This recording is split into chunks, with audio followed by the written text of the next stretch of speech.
I grew up as the son of successful business owners in Boston, believing I would inherit our family's furniture manufacturing business one day. My childhood was filled with moments spent alongside my parents in the workshop, learning the craft they had built from nothing. Everything changed when my younger brother Andrew arrived when I was 12. At first, I thought nothing of it, but subtle shifts in family dynamics began to emerge. Last week, during what I thought would be a routine family meeting, my world shattered with a single announcement. Before I continue this story, let me know where you're watching from in the comments below. Hit that subscribe button if you've ever felt overlooked by the people who should value you most. My earliest memories are set in our middle-class Boston suburb, where my parents, Thomas and Eleanor, worked tirelessly to build their furniture business from scratch. I remember the smell of sawdust filling our garage, where Dad first started crafting custom pieces on weekends while still working his day job. Mom handled the bookkeeping at our kitchen table, calculator in one hand and coffee in the other. By the time I was 8, I was sweeping floors in what had become a real workshop. Dad would ruffle my hair and tell me, "One day all this will be yours, Marcel." Those words became my North Star. By 13, I was learning actual woodworking techniques. There was nothing like the pride I felt when Dad would showcase a piece to a customer and say, "My son Marcel helped with the joinery on this one." The customer's impressed nod made me stand taller. Throughout high school, I spent every free moment at the shop. While my friends were playing video games or hanging out at the mall, I was learning inventory management, helping with customer orders, and perfecting my woodworking skills. Dad walked me through every aspect of the business, from selecting quality lumber to managing employee schedules and handling customer service issues. "You have a natural talent for this," Marcel Dad would say. "You understand wood in a way that cannot be taught." Those words fed my soul. I decided to study business administration in college, specifically to prepare for taking over the family business. Every decision I made was in service of the future that had been promised to me. When I was 12, Andrew was born. Mom and Dad were thrilled to have another child later in life. A complete surprise blessing, they called him. I was happy, too excited to be a big brother. I taught him to throw a baseball, helped him with his homework, and defended him from neighborhood bullies. Despite our age gap, we had a good relationship those first few years. The early days of our family business were humble, but full of dreams. The company Harrison Fine Furniture started in our garage, but eventually grew into a proper manufacturing facility with 20 employees. I watched my parents pour their hearts into building something lasting, something that would be their legacy. Our dinner conversations revolved around business challenges and victories, and I absorbed every word preparing for my future role. I remember Dad taking me to lumber yards when I was 9, teaching me how to select the best pieces, how to spot the unique grain patterns that would make a piece special. "This business is about quality, Marcel," he would say. "Anyone can make a table, but we make heirlooms." I carried that philosophy with me through my teenage years and into college, never questioning that my destiny was intertwined with Harrison Fine Furniture. After graduating with my business degree, I returned home full of enthusiasm and ideas to grow the family business. I was 22. Andrew was 10, and the differences in how we were treated became impossible to ignore. I still remember my first week back. I had created a detailed presentation on expanding our online presence and reaching new markets. My parents barely glanced at it, saying, "We will consider it later." That same evening, Andrew brought home a C+ on a math test, and they took him out for ice cream to celebrate his improvement. One Saturday, I spent hours finishing a complex dining table, executing perfect dovetail joints that even Kyle, our master craftsman, complimented. When I showed Dad, he nodded and said, "It will do." An hour later, Andrew wandered into the workshop and glued 2 pieces of scrap wood together in a lopsided attempt at a birdhouse. Dad praised him lavishly, calling everyone over to see his natural creativity. Jessica, our office manager who had been with the company for 15 years, noticed the discrepancy. "Your father treated you differently at that age," she mentioned quietly one day. "He used to brag about your work to everyone who entered the shop." As months passed, my responsibilities grew without recognition. I was handling supplier negotiations, managing production schedules, and resolving customer issues, yet my position remained ambiguous. I was not officially a manager, just the son who works here. Meanwhile, Andrew received an allowance twice, what I had gotten at his age for doing minimal chores. One evening, while working late, I overheard my parents talking in the office. Andrew has a natural business sense that Marcel lacks, Dad said. He thinks bigger, more innovative. But Marcel has experience and dedication, Mom replied. Experience can be hired, Dad responded. Andrew has vision. I stood frozen coffee mug in hand as my father dismissed 15 years of my dedication. What vision could an 11-year-old possibly have about a business he barely understood? The special treatment continued. Andrew was allowed to sit in on important client meetings to learn, while at his age I had been told to stay in the workshop. He received a brand new laptop for school while I had used the family computer. When I finally bought my own car after saving for 2 years, Dad commented it was practical. When Andrew turned 16, they surprised him with a brand new SUV. I tried addressing the favoritism multiple times. Mom, Dad, I feel like my contributions are being overlooked, I said during a family dinner. You are being too sensitive, Marcel, Mom dismissed. We appreciate everything you do. But do you, I pressed. Because it seems like Andrew gets praise for existing while I have to move mountains for a nod. That is enough, Dad snapped. Andrew is younger, he needs more encouragement. I was working 50-hour weeks at the family business, receiving a salary well below market rate for my qualifications and responsibilities. The justification was always the same. You do not need more because you will own this all someday. The one bright spot during this time was meeting Tara. She worked at a design firm that occasionally partnered with our company. Smart, creative, and perceptive, she quickly noticed the dynamic when she attended a company Christmas party. Your parents introduce Andrew as their prodigy, and you as their helper, she observed afterward. That must hurt. It did hurt, but I kept pushing forward, determined to prove my worth through results rather than complaints. I still believed that my dedication would eventually be recognized, that the business that had been promised to me since childhood would one day be mine. 5 years passed, and the situation only worsened. I was now 30, effectively running day-to-day operations of a company that had grown to 40 employees.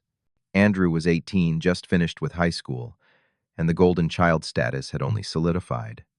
For his graduation, our parents gifted Andrew a 2-week trip to Europe and a new MacBook Pro. When I graduated years earlier, I received a watch and a dinner at my favorite restaurant. The disparity was striking, but no longer surprising.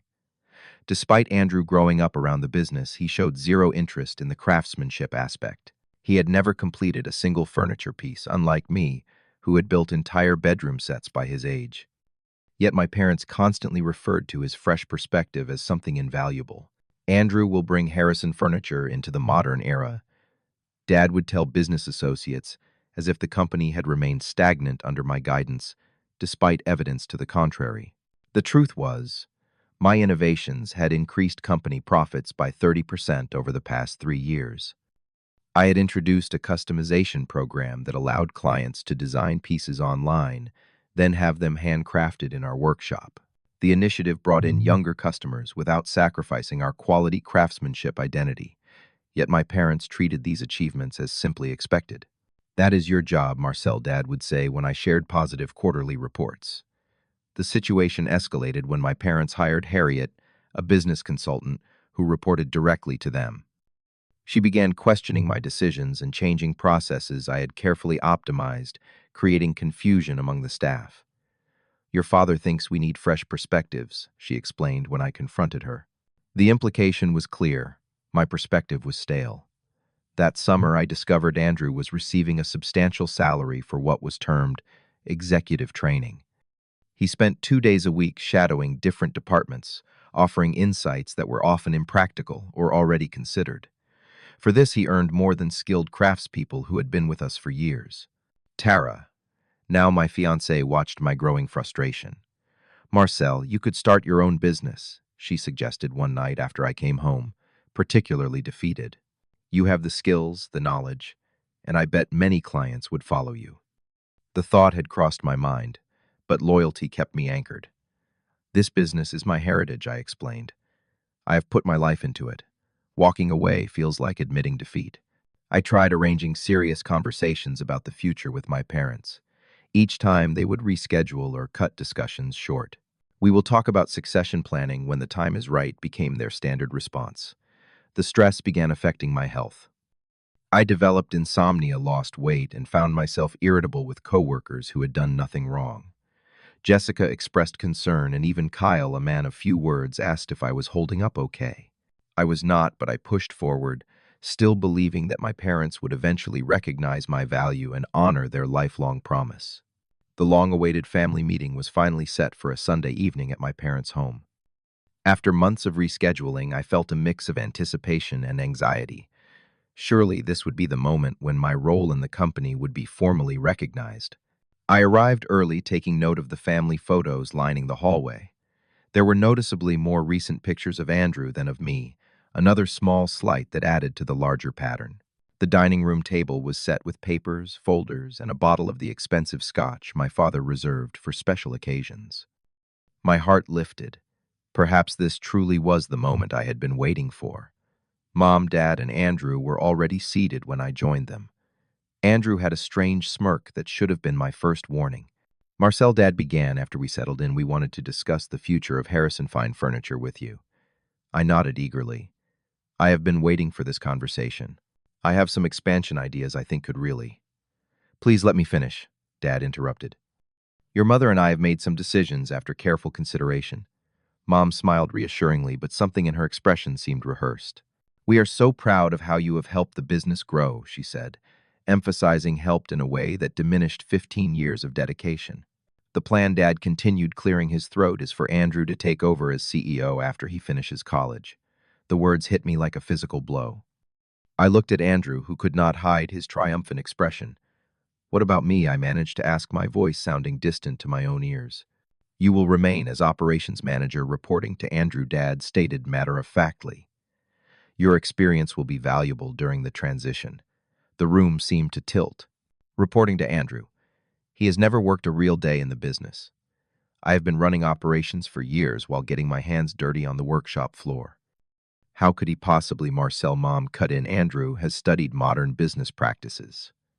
He understands today's market in ways that I do not." I finished, incredulity rising. "I literally built our online presence and modernized our entire operation." Dad slid a document across the table. "We have also updated our will and succession plan. The company ownership will transfer entirely to Andrew. You will receive a cash inheritance, but no ownership stake." I stared at the paper, unable to comprehend what was happening. A cash inheritance. After you promised me the business my entire life, after I gave up better opportunities to stay here, after I worked for lower pay, with the understanding that I was investing in my future, business decisions cannot be based on sentimentality," Dad replied coldly. "Andrew has the vision to take Harrison Furniture into the future. He has fresh ideas and modern business thinking that the company needs." Fresh ideas. He has never even completed a single furniture piece. He does not know the difference between oak and maple. My voice was rising, but I could not control it. "What exactly are these brilliant ideas he has that trump 15 years of my actual results?" Andrew spoke for the first time, his tone condescending. "The business needs to evolve beyond just craftsmanship, Marcel. My business professors say." "Your professors?" I laughed bitterly. "I have been living business reality while you have been discussing theory in classrooms." The argument escalated quickly. I pointed out specific contributions I had made: the 30% profit increase, the customer loyalty program, the sustainable materials initiative, all dismissed as if they were trivial or somehow despite my involvement rather than because of it. "You have always been resistant to change," Dad accused, which was ludicrously false given my track record of innovation. "And you have always moved the goalposts," I shot back. "Nothing I do is ever enough." When Mom suggested I was being dramatic, something broke inside me. I stood up, hands shaking. 15 years, I said quietly. 15 years I have given this company, believing in a future you promised me since I was a child. You used that promise to keep me working for less than I am worth, to keep me sacrificing opportunities. And now you give everything to Andrew, who has contributed nothing, but has always been your favorite." I walked out, ignoring their calls to come back and discuss this rationally. There was nothing rational about what had just happened. My phone buzzed repeatedly that night, and for days afterward. but I could not bring myself to answer. The betrayal was too complete, too devastating. The following weeks passed in a blur of pain and anger. Tara found me on our couch the morning after the meeting, still in my clothes from the night before, staring blankly at nothing. She held me as I finally broke down, years of suppressed hurt flooding out. They never intended to keep their promise, I repeated the realization, cutting deeper with each iteration. I was just cheap labor all along. Jessica called concerned when I did not show up for work. I confided in her about what had happened. Her response surprised me. Many of us have seen this coming, Marcel, she admitted. The way they undervalue you while putting Andrew on a pedestal. It is not right, and it is not just you seeing it. Kyle, a man who normally communicated in grunts and nods, called next. Your father asked where the supplier contracts are kept, he said. 15 years and he does not even know that. This place will fall apart without you. Their support meant everything during those dark days. Tara refused to let me spiral, challenging me to see beyond the betrayal. What do you actually want, Marcel? She asked one evening. Forget your parents. Forget what was promised. What do you want for your life? The question stopped me short. I had been so focused on living up to my parents' expectations and earning a place that was supposed to be mine that I had never truly considered what I might create on my own terms. After a week of reflection, I made my decision. I would quit. The realization brought immediate relief, like setting down a burden I had carried too long. I arranged a final meeting with my parents, determined to leave on my terms. They seemed surprised I wanted to talk, as if they expected me to simply accept their decision and continue working under Andrew. I am resigning, I told them simply. 2 weeks' notice, though. I am happy to leave immediately if you prefer. Dad looked genuinely shocked. You cannot be serious. This is a family business. Yes, it is, I agreed. And you have made it clear whose family at Island. You are being childish. Mom accused. Just because you are not getting your way. This is not about getting my way, I interrupted. This is about recognizing that I have built my identity around a future that was never real. You used me, underpaid me, and strung me along with promises you never intended to keep. We gave you a job when no one else would, Dad countered, attempting to rewrite history. I had 3 job offers after college, I reminded him. I turned them down because you said, and I quote, "Why build someone else's dream when you can build your own?"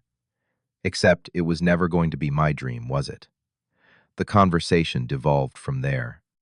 They tried every manipulation tactic, guilt about abandoning family, accusations of ingratitude, reminders of all they had given me over the years. I remained firm. When I went to clean out my office, Andrew was there watching with barely concealed satisfaction. I always knew you would not have what it takes in the end, he said. I looked at him, really looked at him, and felt a strange pity. I hope you find happiness being who they want you to be, I replied. I am going to find out who I am. Jessica and 3 other employees found me in the parking lot as I loaded my car. We are coming with you, she said simply. Whatever you do next, we want to be part of it. My parents were furious, blaming me for stealing their staff. But these were people who had watched me grow up, who had taught me skills and supported me. They were leaving by choice, tired of the toxic environment, and drawn to the passion they knew I had for the craft. As I drove away from Harrison Fine Furniture for the last time, I felt a mixture of grief and possibility. One chapter was ending, but perhaps a better one was about to begin. The first few months after leaving were harder than I anticipated. My identity had been so completely wrapped up in the family business that I struggled to see myself clearly without it. Depression hit me hard, and there were days I could barely get out of bed. Tara became my rock, reminding me of strengths I had forgotten I possessed. You did not build that business, she would tell me, but you absolutely kept it running. Those skills are yours, not theirs. Friends rallied around me. Even some long-term customers from Harrison Furniture reached out after hearing I had left, expressing their dismay and asking about my future plans. Using my savings, I leased a small workshop space across town. It was nothing like the large manufacturing facility I had helped build for my parents, but it was mine. Jessica came on as my office manager, and Kyle brought his master craftsmanship to my fledgling operation. We named it Authenticity Woodworks, a deliberate choice reflecting our values. Those early days were a struggle. We had limited tools, no reputation as a separate entity, and the shadow of Harrison Furniture loomed large. But we had something my parents' company had lost: genuine passion for the craft and respect for each person's contribution. Our first client came through a connection Kyle had with an interior designer. It was a small job, a custom coffee table, but we treated it like a masterpiece. When the client was thrilled with the result, word began to spread.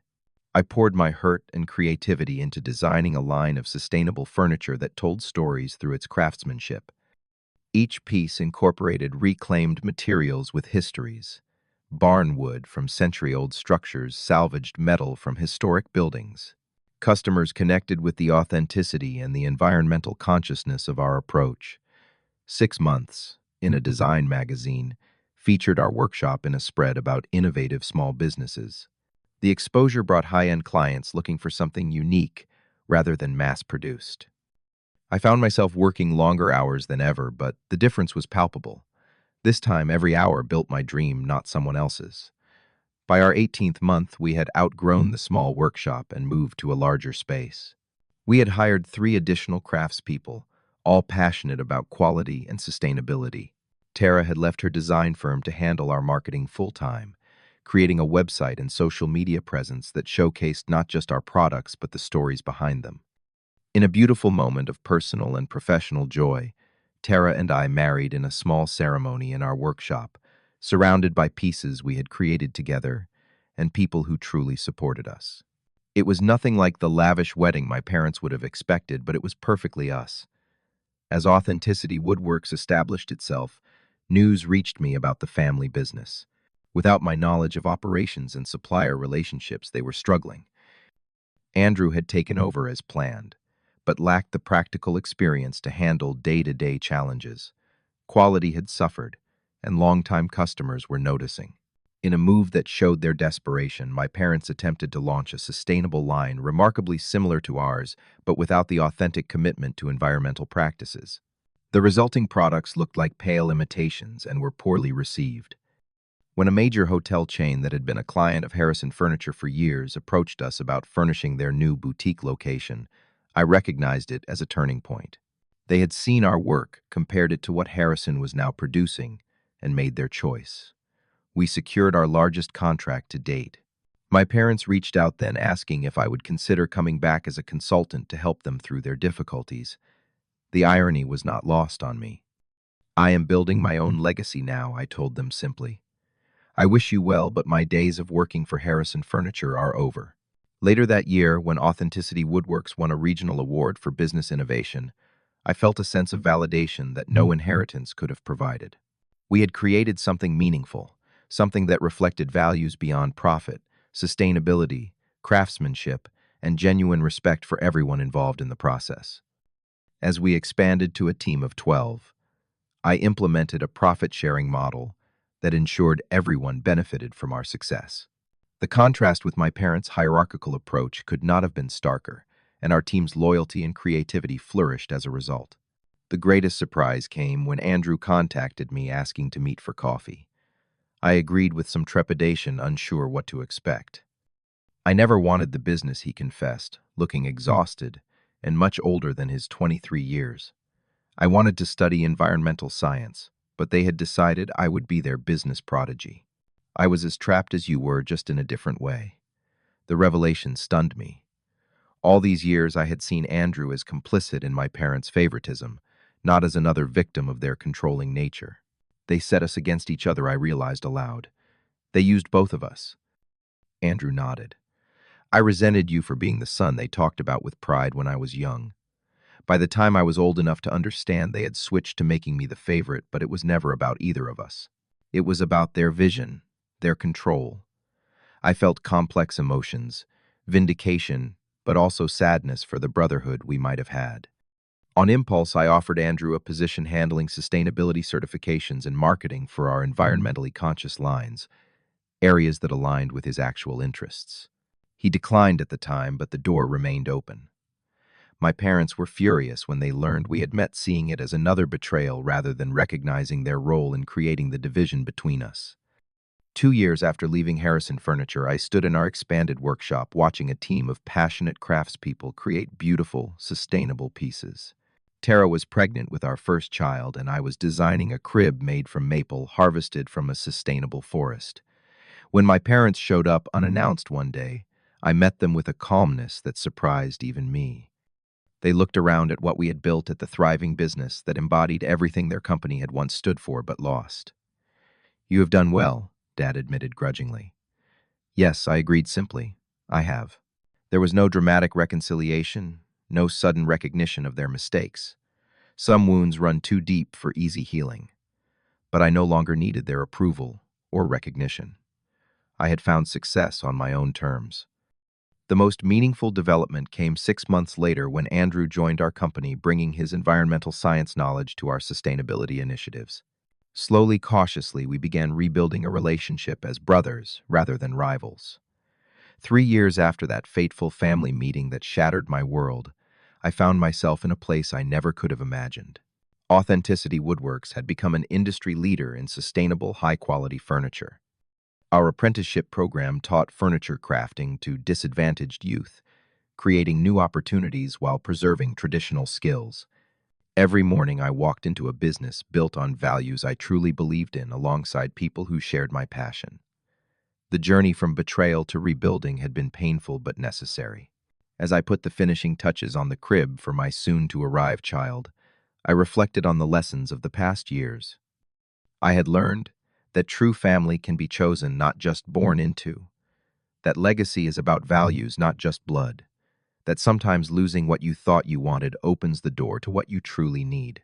I no longer harbor anger toward my parents, though our relationship remains distant. I understand now that their behavior reflected their own insecurities and limitations. The greatest freedom came in refusing to be defined by their vision of who I should be. My story is still being written, but now I hold the pen. I wonder if any of you have experienced similar family dynamics or had to rebuild after betrayal. Share your stories in the comments below. If this resonated with you, please like and subscribe to hear more journeys of resilience and redemption. And remember, sometimes what feels like an ending is really just the beginning of something far more authentic. Thank you for listening to my story, and I wish you the courage to write your own.